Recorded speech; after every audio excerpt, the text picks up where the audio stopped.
Doncs CLIC neix a l'any 98, s'ajunten 3 programadors informàtics per fer temes multimèdia, durant estan un temps fent això i al cap de poc temps ja veuen que per aquests temes multimèdia encara no estaven preparats per entrar i es comencen a fer programació informàtica per internet. I a poc ens hi anem incorporant amb un projecte que teníem per al sector agrari i des de l'any 2003 CLIC es dedica exclusivament a fer programes per al sector agroalimentari.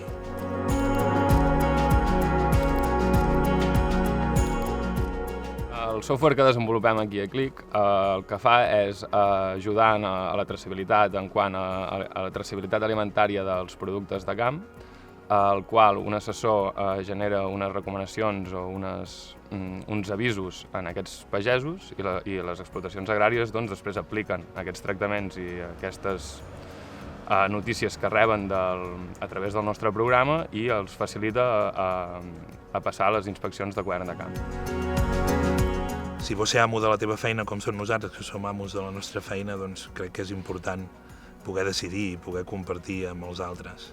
Prendre decisions, clar, quan un s'encarrega més d'una part i ja està, que ho ha de decidir en aquell moment, ho fa i ja sap que té el suport dels altres, però quan hem de decidir coses més a mitjà, a llarg termini, doncs evidentment sempre ho fem per consens. No? Que, clar, has de creure molt en aquest tipus de creixement més orgànic i d'allò. Avui en dia que tot es parla molt de startups i inversions de capital a gran escala d'això.